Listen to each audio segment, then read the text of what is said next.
O'zbekiston Respublikasi Konstitutsiyasining g'oya va normalari o'zbek xalqining teran tarixiy ildizlariga asoslangan bo'lib, u ko'p asrlik tajriba va ma'naviy qadriyatlarni, ulug' ajdodlarimizning huquqiy meroslarini o'z ichiga oladi. Bayraming muborak ey ona xalqim, joningga jon berar qomusing bordir. Qil har kun duolar, qo'llasin Tangrim, yurtingda madadkor qonuning bordir. Asosiy qonunimiz Sharq va G'arb, Shimol va Janubning 97 ta mamlakati to'plagan ilg'or konstitutsiyaviy tajribani hisobga olib yaratilgan O'zbekiston Respublikasi Konstitutsiyasi demokratik konstitutsiyasidir.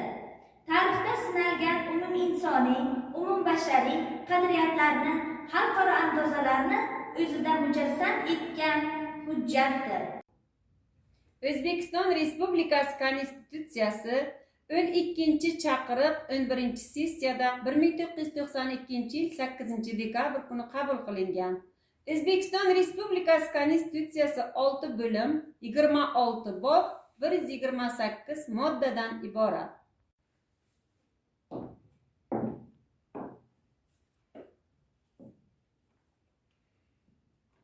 Bosh qomusimiz bizning dunyoda hech kimdan kam emasligimizni, kelajagi buyuk davlat qurishga bel bog'lagan bag'ri keng ko'p millatli O'zbekiston fuqarolarining huquq va erkinliklarini kafolatlovchi hujjatdir. Shunday ekan buyuk farovon yurtga, o'qi izlan suyan doim qonunga, xizmatin qilgin sen qoldirmay gardga, biz axir bir xil teng asli qonunga.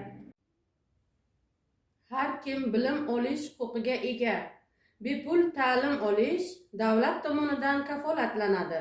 O'zbekiston Respublikasi Konstitutsiyasining 41-moddasi.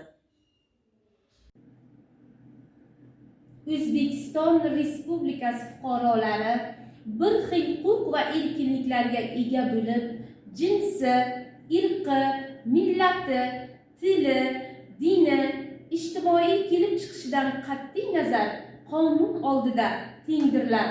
Imtiyozlar faqat qonun bilan belgilanadi va ijtimoiy adolat prinsiplariga mos bo'lishi shart.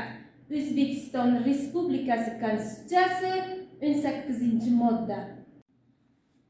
Sportmi yo san'atmi, fan yoki madaniyatmi, jamlar ma'naviyatni bizning konstitutsiya